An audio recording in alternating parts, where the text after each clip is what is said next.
Kipps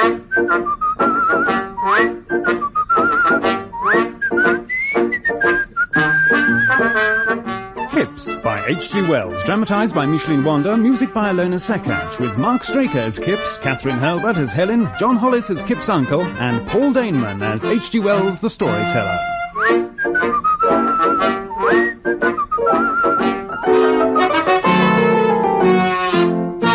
Episode 3, Kipps Gets Engaged. Arthur Kipps, once a draper by trade, has come into a fortune. Living now in a large house in Folkestone, with a housekeeper and maids, mind, he's been worrying that education and learning have passed him by. In particular, he is rather anxious to be able to do the right thing when he calls on... Kipps has learnt that refined persons call on other refined persons. When he calls on a Miss Helen Walshingham, a teacher of woodcarving, whose careful pre-Raphaelite beauty has caught his heart. As someone who takes a close interest in the young man's welfare, I am a little concerned that this infatuation has quite put out of his mind Anne Pornick, the girl next door, and his childhood sweetheart. Still, Anne has gone into service somewhere, and Kipps is ignorant of her whereabouts, so I shall not judge too harshly. My name, by the way, is H.G. Wells. I am what Mr. Kipps would call a Norther. At this moment, Kipps is about to make a call on a Mr. Chester Coote, a young gentleman who is easing him into the ways of etiquette. You look very smart today, Mr. Kipps. Oh, hello, Mr. Wells. Do I really? So very much. A very smart silk cravat, if I may say so. Puce, is it? It was clean when I put it on. No, I mean the colour. Sort of red, I reckon. Never mind. Now, are you very clear about what you must do upon calling? Knock on the door. No, I mean, should there be no one at home, you will have to leave a card. Card? You mean... Yeah, I've got a pack of cards at home. But why should I want to leave playing cards? A calling card. A card with your name on it. With your compliments. Oh, Lord. Oh, dear. What am I going to do? Well, it seems a shame to waste your cravat on the world, should you decide to turn back. Let's see at first if anyone is at home. Fortunately, we're nearly there. Yeah, but we're right outside it. Yeah. Well done. Off you go. Do I knock double or single? Neither. There's a bell. Right.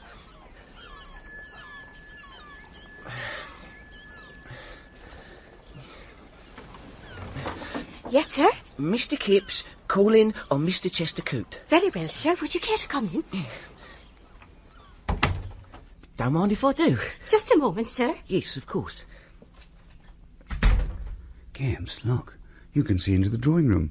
A black and gold piano, a glazed bookcase, a Moorish cosy corner.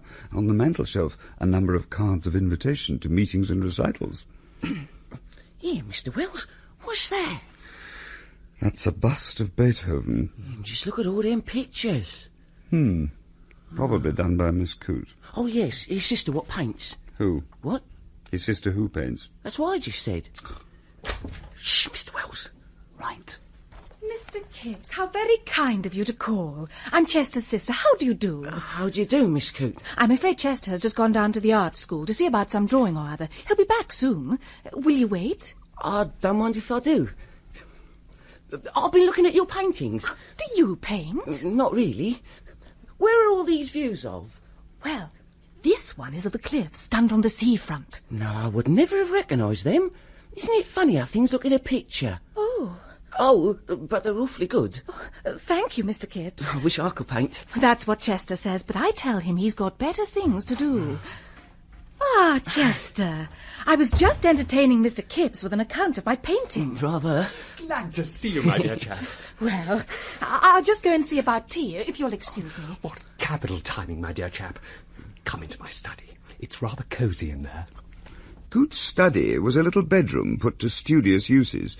Over the mantel he had an array of things he had been led to believe indicative of culture and refinement. A Swiss-carved pipe with many joints, a phrenological bust, a picture of Watts' painting Minotaur. A table under the window bore a little microscope, some dust in a saucer, some grimy glass slips and broken cover glasses, for Coote had gone in for biology a little. The longer side of the room was given over to bookshelves, neatly edged with pinked American cloth, and with an array of books. Lord, what a lot of books you've got. Oh, yes. Here, why have you got lots of copies of the same book? That, my dear fellow, is the Encyclopaedia Britannica. Oh. Then there's Tennyson, Charles Kingsley, Rossetti, some H.G. Wells, modern writer, and this is a photograph of Amiens Cathedral. Nothing enlarges the mind like travel and books. Well, I've often wanted to have a good go in at reading. Well, so long as you avoid trashy reading, you ought to make it a rule, Kipps, to read one serious book a week. Of course, we can learn from novels, nice novels, that is, but it isn't the same as a serious book. Here's one such. Pond Life, by Mrs. Taddletome. Oh, they look very difficult. Not really. Ah, this will interest you. Manners and Rules of Good Society. Here. Oh, by a member of the aristocracy, I say. Borrow it, my dear chap.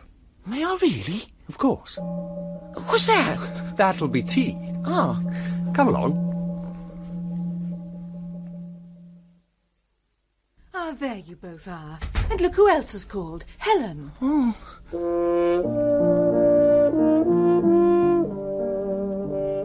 Here was Helen Walshingham, solid and real, the easy flow of the dark hair back from her brow, over her ears, the shapeliness of the white hands that came out from her simple cuffs, the delicate penciling of her brow.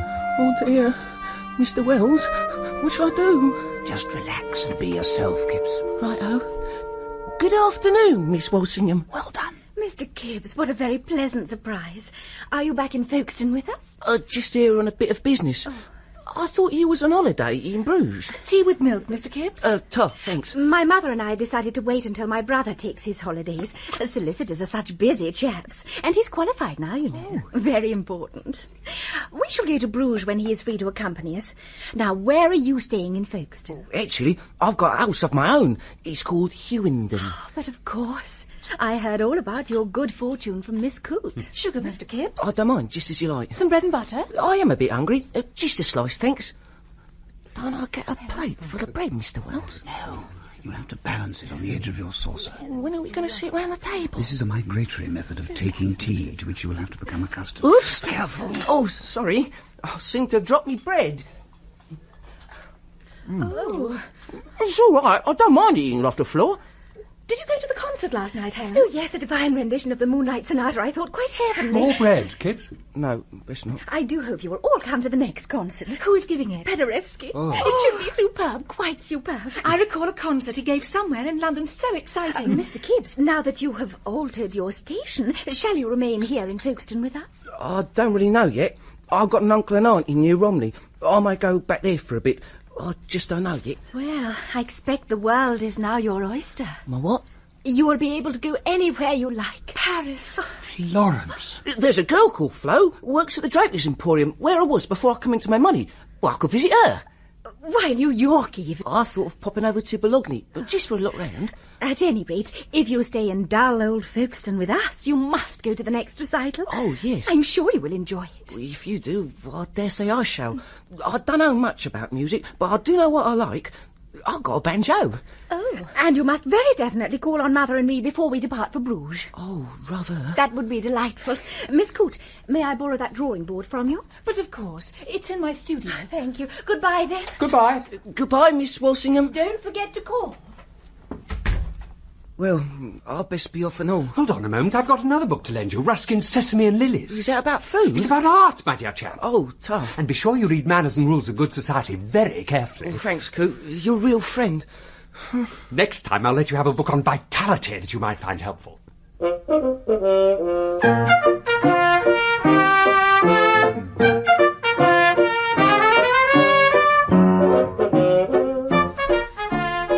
On his way home, Kipps began to wonder about the precise effect of his behaviour at tea on Miss Walshingham.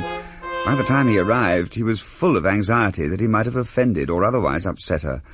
Once in the privacy of his study, he took out the book which Chester Coote had lent him. Here we are. Manners and Rules of Good Society. A cheap, magnificent cover of red and gold. 21st edition, whatever that means. Go on, then. What? Read it. Turn over the page. Now, start there.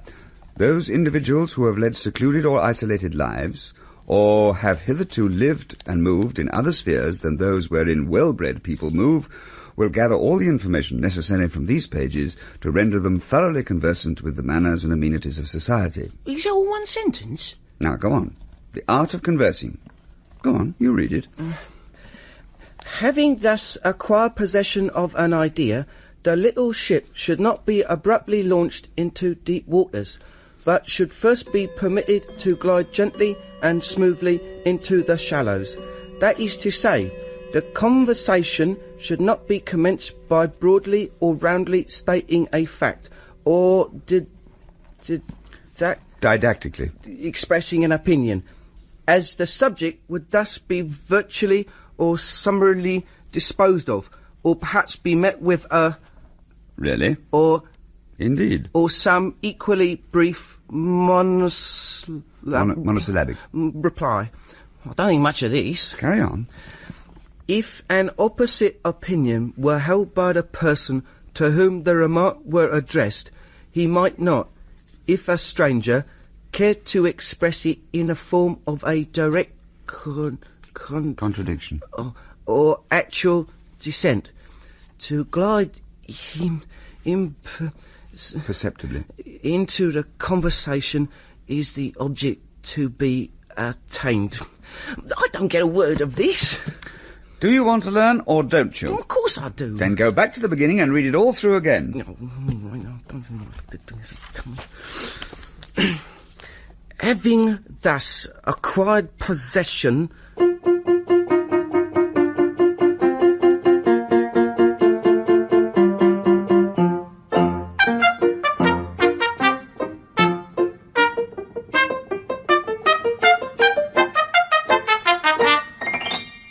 When Kipps finally made his call on the Walsinghams, it happened rather differently from the prescriptions set down in Manners and Rules. So differently, indeed, that he was rather lost from the outset. Instead of the footman or maidservant, which the book had said was proper to these occasions, Miss Walshingham opened the door to him herself. Mr. Kipps, what a pleasant surprise. I thought I'd call. Oh, do come in. You won't think it unconventional of me to invite you in. Mother is out just at the moment. I don't mind, if you don't mind. The Walsingham dwelling struck Kipps as being smaller and rather less emphatically coloured than that of the Coots, and in which, at first, only a copper bowl of white poppies upon the brown tablecloth caught his attention. I've told Mother all about you. Oh. She'll be delighted to meet you. Come into the drawing room. I'm looking forward to meeting her. Well, she's gone out to make some duty calls. I didn't go. I had something to write. I write a little, you know. Really? Oh, it's nothing much. One must do something. What do you think of our view, Mr. Kipps? We look straight onto the square. It's pleasant in early spring, like bright green laid on with a dry brush, and it's very pleasant in autumn. Oh, I never thought of it like that. The colours and that. Yes, I like it. Oh. Is that your garden out there? It's only a little garden.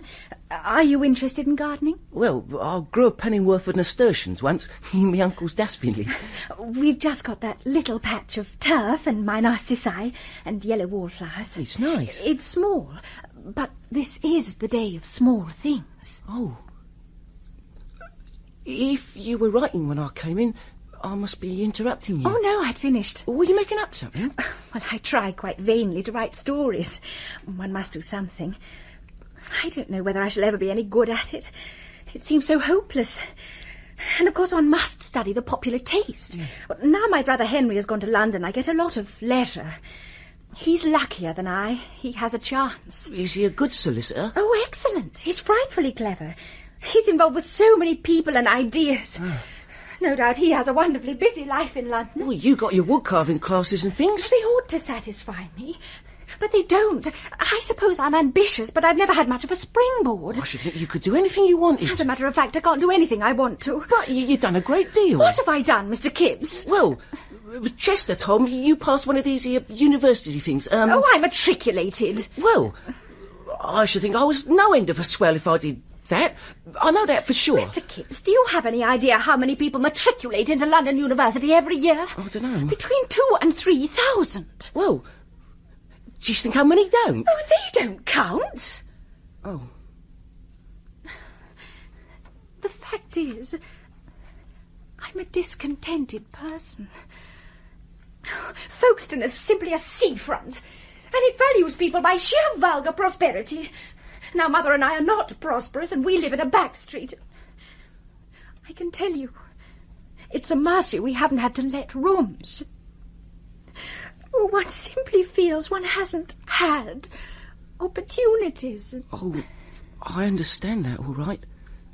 That's just it. No, I believe you could do anything you wanted to, if you tried. I watched you when you were teaching in that wood carving class, and you got something. Oh, it's very evident that you are one of those rare people who believe in me, Mr. Kipps. Oh, I do. I think... As Mrs. Walshingham appeared in the doorway, bonneted and ladylike, Kipps felt a certain apprehension. At first sight she appeared rather jaded and haughty, but then she held out her hand. He took it, and she responded to his touch with a friendly pressure. He felt a little less apprehensive. Just a little less apprehensive. Oh, there you are. Mother, look who has come to call on us. Mr. Kipps. How very, very kind of you, Mr. Kipps. New people rarely call on us nowadays. How do you do? How do you do? Have you had tea yet? Not yet, Mother. I'll go and see to it. It was nearly ready when Mr. Kipps called. I'm sure you can entertain each other. I say, don't trouble on my account. No trouble. I'm thirsty on my own account. Weren't you one of Helen's pupils? Yes. That's how I had the pleasure of meeting her. She takes great pleasure in that wood-carving class. She is so energetic, and it gives her an outlet. Oh, I think she teaches something splendid. Everyone thinks she does very well. Helen, I think, would do anything well she undertook to do. She is so very clever. She throws herself into things. Do you know, she told me all about your poor cut hand when you would open the window for her. Fancy her telling you that. Oh, she tells me everything. She told me how brave you were. She said you didn't seem to feel the cut a bit, even though it was bleeding terribly. Oh, it was nothing. Oh. Here we are, then. Oh, lovely. Mr. Kipps? Would you mind pulling out the table for tea? Well, I don't mind if I do. Oh, thank you. There, now. Milk and sugar, Mr. Kipps? Yes, please. Oh, it looks lovely, I must say. There we are. This time, Kipps took no bread and butter, and managed his teacup creditably. Then he began talking. He talked quite modestly and simply about his changed condition, about his inherited fortune, his early apprenticeship as a draper, his aunt and uncle in New Romney. He confided, he submitted, and he remained for about 2 hours, having forgotten how terribly incorrect it is to stay such a length of time. Fortunately, Miss Walshingham and her mother did not seem to mind at all.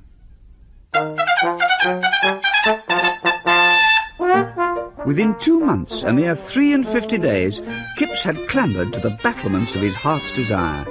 It all became finally possible when the Walsinghams decided not to go to Bruges for their holidays, but to stay in Folkestone.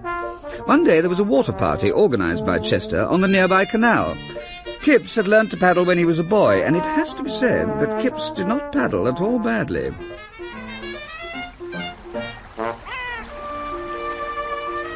The trip was to culminate in a visit to the local castle. Kipps removed his jacket and rolled up his sleeves to take charge of the boat he shared with Miss Walshingham. Muscles hardened by lifting pieces of cretonne in his former place of work gave him a perfectly respectable figure. Also in the party were Chester Coote, Mrs. Walshingham, and Helen's brother, the young, successful solicitor down for the weekend from London. Here we are, everyone. Row to the bank, Kipps. Right, okay, old chap.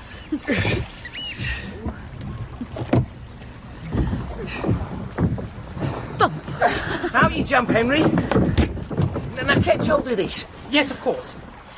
There we are, then. Oh, what fun. Help me out of the boat, Mr. Kipps. Certainly. Take my hand, Miss Walshingham. Yes. There we are. Oh, thank you so much. Mrs. Walshingham. Thank you, Mr. Kipps. Oh, there's the castle over there. Now then, young Henry, you can take your mother onto the castle. We'll follow the long way round across the field. I say, that's a rather fearsome-looking beast. Oh, dear.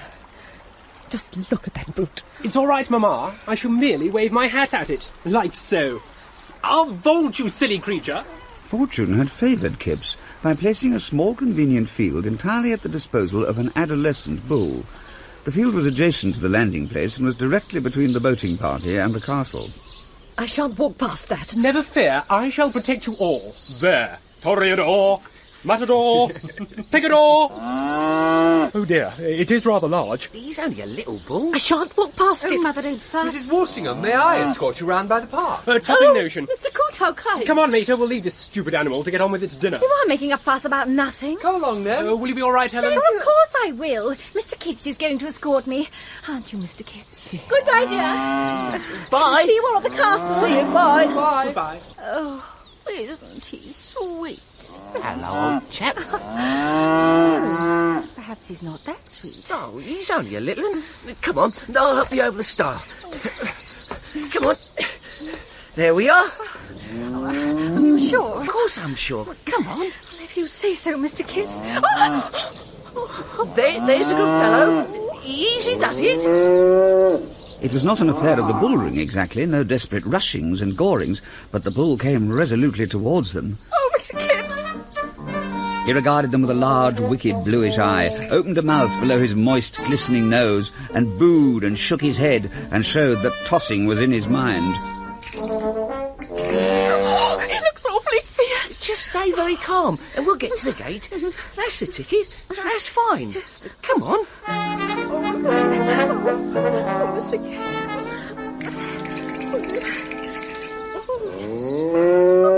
Now look here, you bull. You just mind your manners and be off. Yeah, that's more like it. Go on, Miss Walshingham. Open the gate. He won't harm you. I'll stand guard. If necessary, I'll have another word with him. There now. And you behave yourself next time you see a lady. Oh, Mr. Kipps, how brave. How very brave you are. Thank you. He was nothing. The company had planned to climb the castle keep and survey the low blue hills by Winchelsea and Hastings. To the east hung France, between the sea and the sky, and round to the north, bounding the wide perspective of farms and houses and woods, were the downs, with their chalk pits sustaining the passing shadows of the sailing cloud. Oh, isn't it absolutely marvellous? Oh, come on, let's get to the top. I don't think I can climb any more of these horrid little steps. Well, all this fresh air is making me feel quite faint. I must have a cigarette. Come on, Coot, let's toddle down to the village. Right-ho. Coming, Mama. I shall sit on this stone. I've done quite enough toddling for today. Oh, come on then, Mr. Kipps. Let's go right up to the top. Right-ho. Glorious. Quite glorious.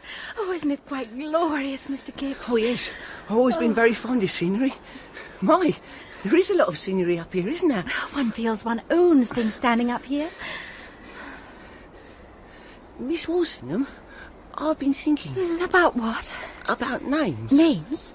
What sort of names? Well, Coot was saying to me a while ago that perhaps my real name isn't spelt K-I-P-P-S, but C-U-I-P-S. I'm not too sure about it. Well, it's an interesting proposition. I don't know. I was just thinking. Kipps had intended to lead from this question to the general question of surnames and changes of names. It had seemed a light and witty way of approaching what he had in mind, a proposition of a marital nature. He decided to try another approach. When I see scenery and things like that, things that are beautiful, it makes me feel... What? Silly like. Oh, you needn't. You know, Mr. Kipps, you hold yourself too cheap. You mean you don't hold me cheap? Oh, no. But for instance, you don't think of me as an equal, like? Why ever not? Oh, but really, if I thought... Why, you know so much. Oh, that's all nothing. I know what I am. If I thought it was possible, if I thought that you... I believe I could do anything. Miss Walshingham, is it possible that you could care for me enough to help me? Miss Walshingham, do you care for me at all? I think you're the most generous, the most kind, most modest of men. And this afternoon, I thought you were the bravest. Oh, there's Mother. She's signalling. We have to go down. Yes, but you must know, Miss Walshingham. You must tell me. What? If you care for me. It was as if everything in the world was drawn to the breaking point, and in a minute must certainly break. Yes, I do know. Promise me something, Arthur. Promise you what? If I do not hold you cheap, you will never hold yourself cheap. If you do not hold me cheap? You mean... Yes, I hold you dear. Well, me? Yes, of course, who else? I mean... Would you marry me, Helen? Oh, but of course, you silly. What else could I mean? Yes, yes, yes. Kipps felt as a praying hermit might have felt, snatched from the midst of his quiet devotions, his modest sackcloth and ashes, and hurled neck and crop over the glittering gates of paradise, smack among the iridescent wings, the bright-eyed cherubim. He felt like some lowly and righteous man dynamiting into bliss. His hand tightened on the rope that steadies one upon the stairs of stone. He was for kissing her hand, and did not. He said not a word more. He turned about, and with something very like a scared expression on his face, led the way into the obscurity of their descent.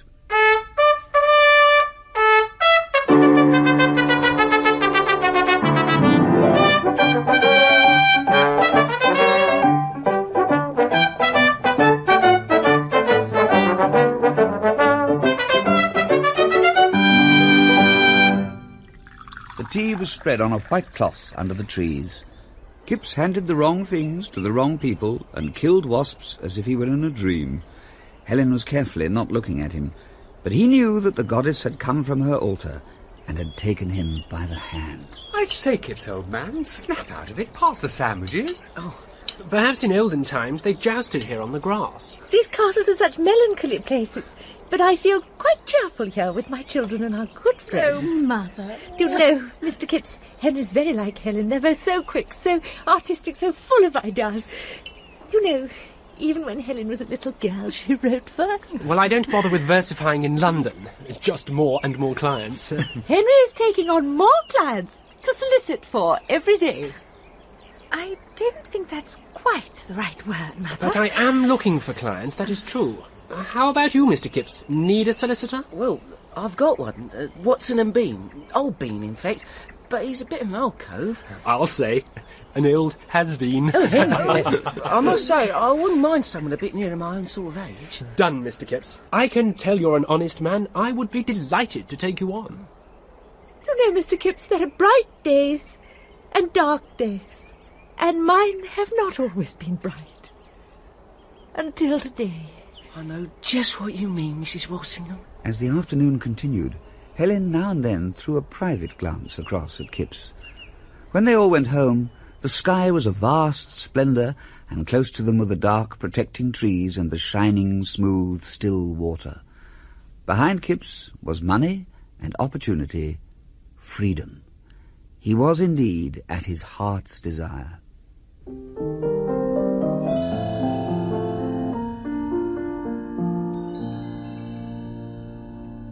The following day, Chester called on Kipps.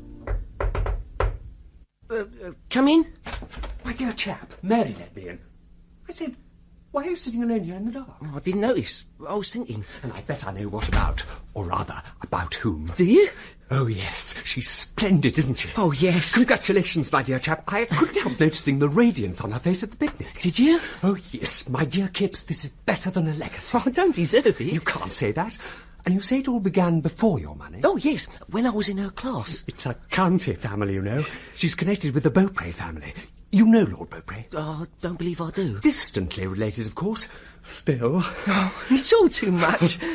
Coop, what should I do now? Well, you'll have to call, of course. You must speak to Mrs. Walshingham. Tell her you mean to marry her daughter. Oh, I dare say Helen's told her by now. Oh, she's guessed. She ain't stupid. That's not the point. The point is you must tell her. ask her permission. Oh, I see. Then there's the ring. What must I do about that? Oh, yes. Of course, you must buy a tasteful engagement ring. Go to the shop and ask them. They'll show you some rings. And then what? Do I take it to her? No. Send it. Much better. And this call on Mrs. W. How one ought to be dressed? Rather a ceremonial occasion, I think. What, like a frock coat? I think so. Like trousers and all that? Yes. How about a rose? I think you might run to a buttonhole. And of course, when you see her, you'll have to ask her to name the day. Oh, there's no hurry. Oh, but there's no reason to delay. A year, say? A year's rather a long time. Is it? I'll have to think it over. I say, Kurt. Yes? What's a tete-a-tete? Ah, you mean a tete-a-tete? That's a conversation alone together. Well, he said in his book you borrowed me that strictly we oughtn't enjoy a tete-a-tete. Not sit together, walk together, ride together, or meet during any part of the day. Well, that doesn't leave us much time to talk, does it? The book says that. I read it before you came, but I thought it was a bit rum. Well, let me see. You won't find Miss Walshingham as strict as all that. They'd only do that in old aristocratic families. The Walshinghams are fairly modern, advanced, you might say. I expect you'll get plenty of chance to talk. There's a tremendous lot to think about. I suppose I'd better go over and tell my uncle and aunt about it all. But Kipps soon became caught up in other preoccupations, and the idea of telling his aunt and uncle receded into the background. He had to call on Mrs. Walshingham. He had listened to his friend Coote, and for the occasion his trousers were a dark grey. He wore a deep-skirted frock-coat, patent leather boots, and he carried a silk hat. He had generous white cuffs with gold links, and his grey gloves, one thumb of which had burst when he put them on, were held loosely in his hand. His small umbrella was rolled to an exquisite tightness. The world smelt of his rosebud. I am delighted, Mr. Kipps. This is a great thing to a mother. A daughter is so much more than a son. Marriage is a lottery, and without love and toleration, well... And my son is delighted that he's handling your affairs. Oh, that wasn't anything. They're both so clever. I call them my twin jewels. Oh, that'll be Helen. I'm sure you'll want to talk to one another alone. You young people mustn't be shy of one another. Hello, Mother. Oh, why, Arthur. Hello, Helen. I'll leave you. Have you been speaking to Mother? Oh, yes, we didn't sit in silence. Anything about us? Oh, that. Yes. Oh, Arthur. Oh, I don't know, Helen. What is it, Arthur? Everything's changed. What? I feel like someone else. Look, I don't know things.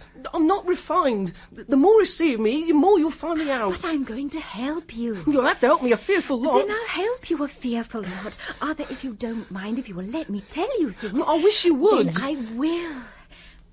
For instance, sometimes you're a little careless with your pronunciation. Oh, I know. You mean H's. I know about them. I know a chap, Nectar. He's told me all about H's and that. Of course, on the stage, they've got to look out. They take regular lessons. It only requires a little care. Oh, I dare say I shall soon get into it. And then there's dress. You don't mind? Oh, no. Well, you mustn't be too dressy. It's possible to be over-conventional, over-elaborate. It makes you look like a shop well, like a common, well-off person. There's a sort of easiness that is better. A real gentleman looks right without looking as though he'd tried to be right. Well, just as though he put on what come first. Not exactly that, but a sort of ease. I see. And you must accustom yourself to be more at your ease when you're with people. You mean not play with fringes on this cushion? That sort of thing, yes. I'll try. I'll really do my best. Oh, I know you will. One has to learn. Exactly, Arthur. One has to learn. Kipps walked home, sober and thoughtful.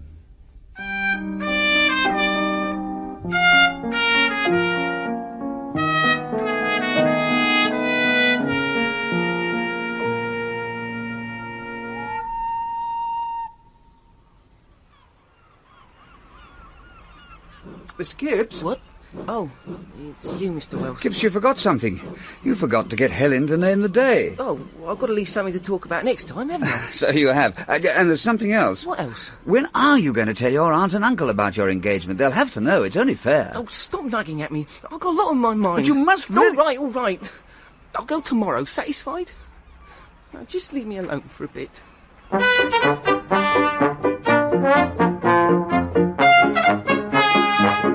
The following day, Kipps dressed with a certain quiet severity and meditated over his kipper and bacon. Then, after an early cold lunch, he proceeded to hire a motor car and a driver.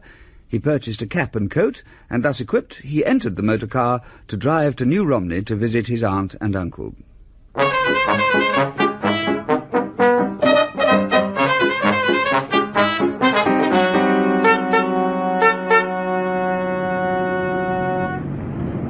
Here we are, my man. This toy shop just here. Right, sir. I say, make the thing hoot a bit, will you? That's it, go on. That's it. Rabbit! Who the dickens is making that unholy row outside my shop? Here. Is that you, Artie? It is. Hello, Uncle. Thank you, driver. You take yourself off for an hour and then come back and get me. Thank you, sir. Rabbit! Artie! What does a thing like that cost? Oh, I ain't bought it, Uncle. Just hired it. You want to be careful. They ain't no further than experiments, them cars. You could get took in by them. They won't last, you know. Come on, come in the shop. Right. Hey, Molly, look who's turned up. Why, Artie! Oh, what a surprise. Here, come and sit down. I've just brewed a cup of tea. Here, Uncle, how'd you like that whiskey I sent you? Well, me boy, I haven't the slightest doubt it's very good whiskey and cost you a tidy price, but dashed if it suits me. It catches me just here in the chest. Heartburn. It's what all the actor manager chaps drink in London. I happen to know that for a fact. I dare say those actor chaps might, but then they've already had their livers burnt out. My stomach's always been a bit delicate, but I'll tell you, I like them cigars. You can send me more of them if you like. Easy done. Here, dear, there you are. Come on. Thank you, Molly. Here, have you two ever thought of moving? Moving? Moving from here. I could provide for you, you know, and then you could retire from business. I could buy you a little cottage somewhere with flowers all round the door. Oh, yeah. Well, we don't want to move in a hurry. As and when we move, we want to be sure about it. We've been here for so long, we could be here for a bit longer. You let me look about a bit first. Yeah, but if we have a large house, we should want a servant, and I don't want no girls in the place laughing and sniggering and going all lardy-da. No. Well, you needn't have a large house. No, but if we have a smaller house, we won't be able to swing a cat. Oh, you ain't got no cat. And then there's the stock. I don't want to sell it all off for nothing. Took years to accumulate. Now, I mean, it might take years and years to sell. There's some people come in and look round and go away without buying anything. Right, you know. Well, you think about it. No, anyway, tell us what you've been doing with yourself these days. We must come over and visit you one of these days, eh, Molly? Of course. Well, I've got something... Well, you see, the way I look at it, Artie, is when you know a place, you know a place, and I know this place, you know what I mean? What's that? Well, that's church bells, Artie. Ringing out someone's wedding being Saturday. You haven't forgotten the church bells. No, of course not. Look, I'm off for a bit of a stroll, just to look at the old places.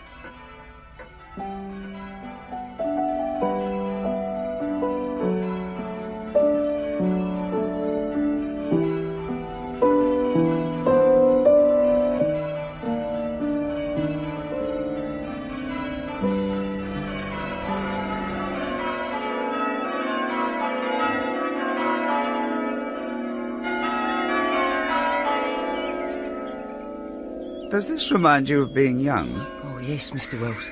Playing by the church, chatting to... To whom, Kipps? Oh, nothing, nobody. You're not thinking of young Anne Pornick by any chance? No, I ain't. She belongs in the past. Here's someone else from the past. I say, Artie? Aunt Kipps? Well, I never. Oh, Sid Pornick. I ain't seen you since I was 14. How are you, me old mate? I was just this very moment wondering if I'd ever seen you again. Oh, I turn up, eh? How are you, old chap? All right. Actually, I've You haven't changed much. Aren't I? I knew you directly I saw you. Even with all that funny hat and coat on. Yeah, you got moustache. I have. You having your holidays? Well, partly, but actually I'm taking a bit of holiday. The fact is, I have to give myself holidays these days.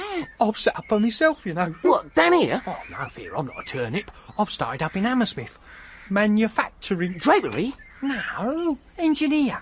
I manufacture bicycles. Bicycles? Well, I'm learning to ride a bicycle. Oh, well, I've got just the thing for you. Yeah.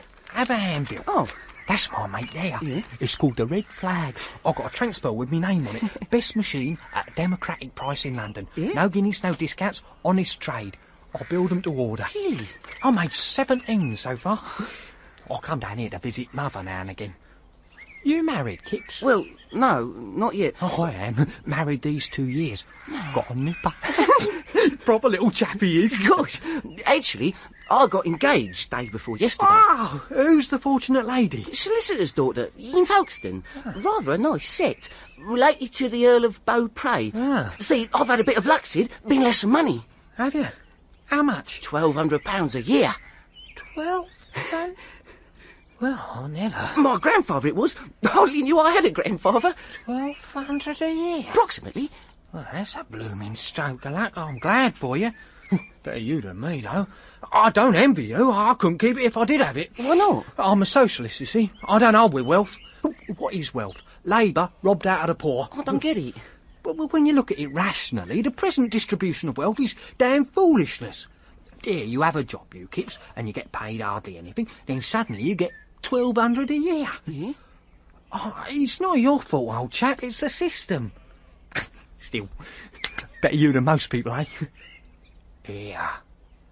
You'll be a swell, Kipps. Oh, I shan't. You can't have money like that and not swell out. You'll soon be too big to speak to a mere mechanic Oh, like I me. ain't that sort, Sid. You know me. Money will be too much for you. And besides, you're caught by a swell already. The girl you're going to marry. Oh, you don't know her. She's not like that at all. Hey, Kipps, old chap, fancy you being rich. Here, do you remember this? What? What? What?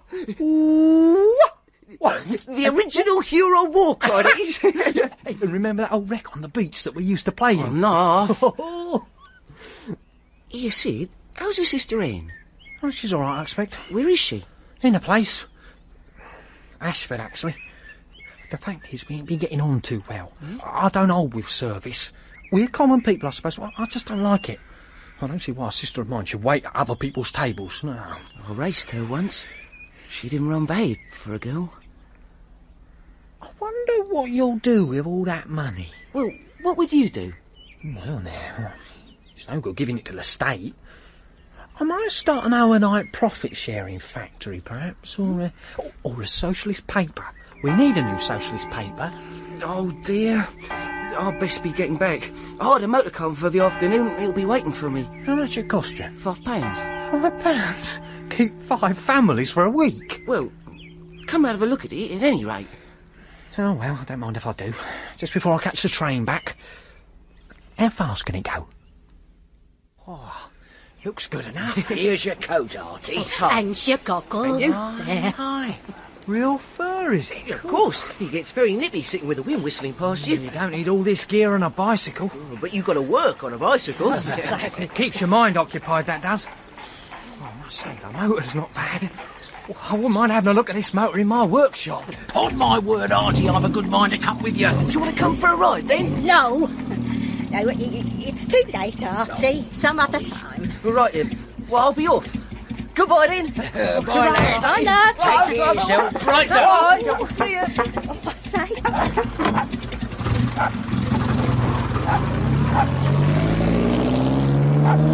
Now then, Sid Pornick, if you could get to own something like that little machine, then you'd have something to talk about. I'll do a lot better than that before I'm done, Mr. Kipps. Not you. How many bicycles is it you made? 17? Oh, that's very good. Don't make near as much noise as one of them things. You've got a long way to go, Sid Pornick. Oh, well.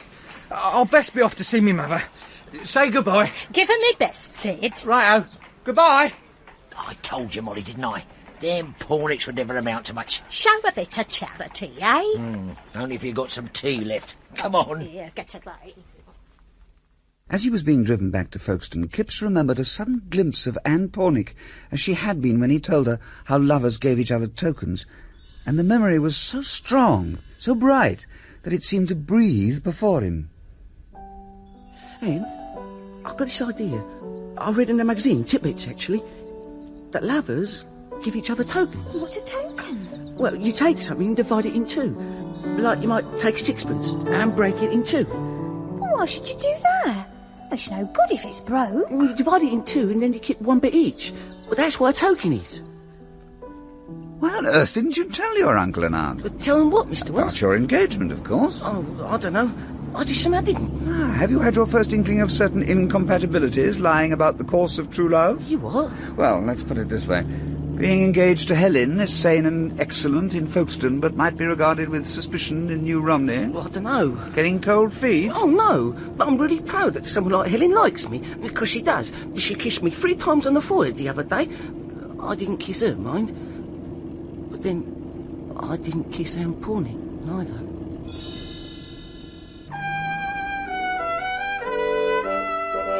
Helen took Kipps in hand in perfectly good faith.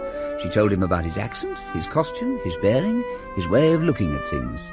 She found his simple willingness to listen a lovable thing. There was, it must be confessed, a touch of motherliness in her feelings towards him. Kipps' education continued without pause, at home, out walking, and in cafes and restaurants. No, really, Arthur, I don't think you should sing to the banjo. But I like it. Anyway, Buggins said... Who is Buggins? Chap I used to work with in the shop. What ho, Kipps! Hello, Chitterlow. Thought it was you, old chap. Where the devil have you been hiding yourself? Chitterlow, this is Helen, Miss Walshingham. How do you do, Mr... Chitterlow, my dear, at your service. Oh. Here, Kipps, your ear for just a moment. About that play. What play? My play, what I wrote. You recall? Well, it's all right. There's a strong smell of syndicate in the air. Oh, good, good. You needn't tell anybody, but I think it's coming off. Must dash. Right you are, then. Goodbye, my dears. Goodbye, Mr... Arthur, who was that? That was Chitterlow, sort of a friend of mine. Ran into me once on his bicycle and we got talking. He's an actor chip. Leastways, he writes plays. What was all that about a syndicate? Search me. He sells shares in his plays. Perhaps that's it. Have you seen any of his plays? Well, no. He hasn't actually had anything on the stage yet. That's all coming. I bought a quarter share in his play for £100. It's a gold mine, he says. Arthur, you must promise me something. What? Promise you won't do anything without consulting me. Like buying shares in plays and that sort of thing. Well, in a sort of way, he did help me to my money. He pointed out the advertisement in the newspaper, telling me there was something to my advantage. One can't know everybody you know. Which reminds me, I think we should do a little work on the elusive aspirate. The what? Your H's. Oh, I've got a lot of difficulty with them, you know. Like with has he. I should say has he, shouldn't I? But what's the difference? Well, has is a verb and as is a conjunctive. I know that, but when is has a conjunction and when is a verb? Well, it's has when one means one has, meaning having. But if it isn't to do with having, then it's as. As, for example, one says he has. Oh, I mean, he has. But then one says as he has. Oh, I see. So I ought to say has he? No, if you're asking a question, you say, has he? I mean, has he? Oh, Lord. Right, now I've got it clear. Has he? Has he has? Yes, that's it. Well, it does help if you remember about having. I will.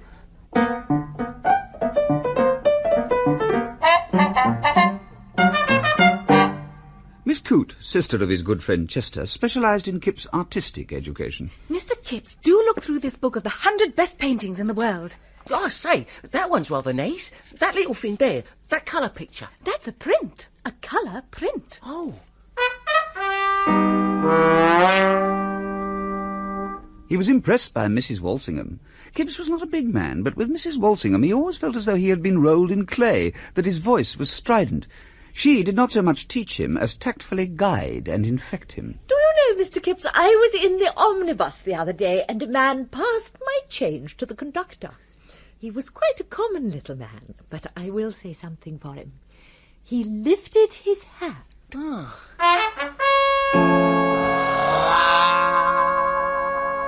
Helen's brother's share in the educational syndicate was just as important. You order hock for lunch and sparkling roselle for dinner. And make sure you get these cigarettes with gold tips. Don't pay more than a penny a minute for a hansom cab. Don't talk like a fool on the train. Sit quiet and thoughtful. Oh, it will be jolly when you come up to London.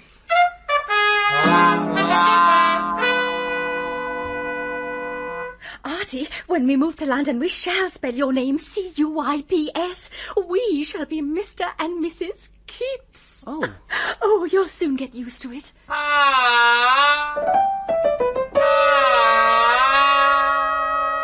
So in their several ways, they all contributed to enlarge and refine and exercise the intelligence of Kipps. And presiding over all these influences was Kipps' nearest friend, Chester Coote, a sort of master of ceremonies. One day, walking in the park, he launched into fulsome praise. You're improving daily, Kipps, my dear fellow. Thank you, cute old chap. You're pretty well completely a gentleman now. You know, we took you up just in time. You'll soon get sang-froid. I hope so. Next year, perhaps, if there's a good extension literature course, you should go in for that.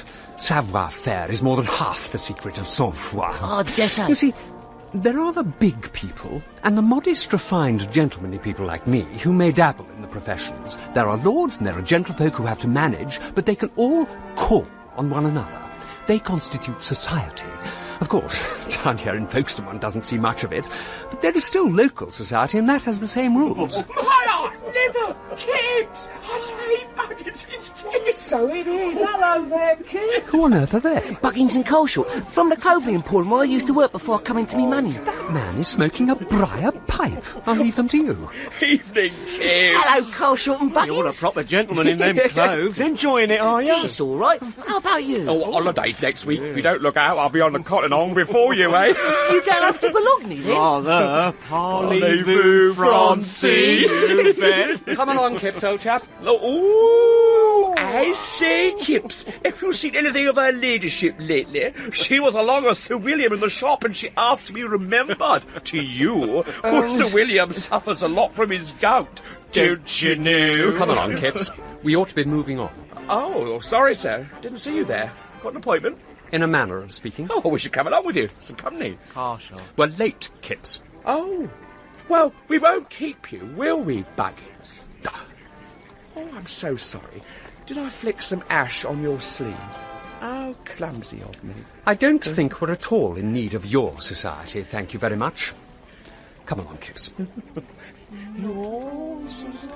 I think that was the most awful cheek. I expect it was. Charitable as one is, one must admit that there are people who do things, impossible things. These people must be cut. The cut in society is no joke. It's excommunication. It is so tragic that entire novels have been written about it. You will have to cultivate a certain distance. It's difficult, I admit, but you will have to lose certain old friends. The true gentleman, you see, Kipps, is patriotic.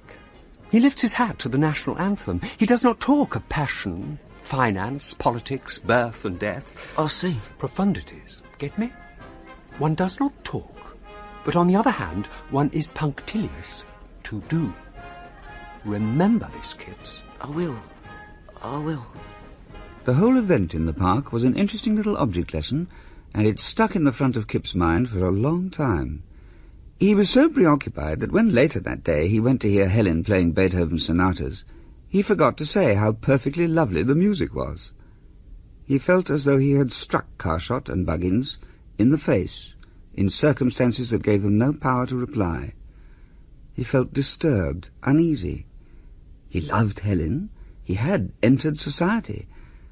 But he could not quite forget Anne Pornick, Sid Pornick, Carshot, and Buggins, all his oldest friends. Perhaps one day he would.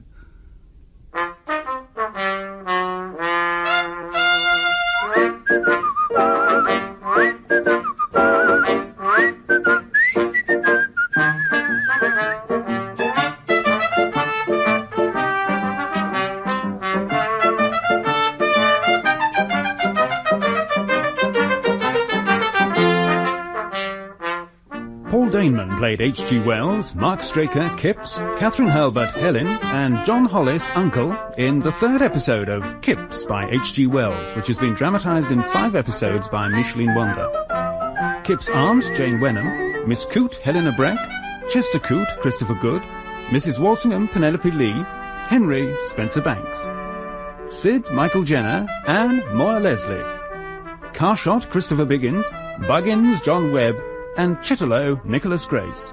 The music was composed by Ilona Sekach. Kipps was directed by Martin Jenkins.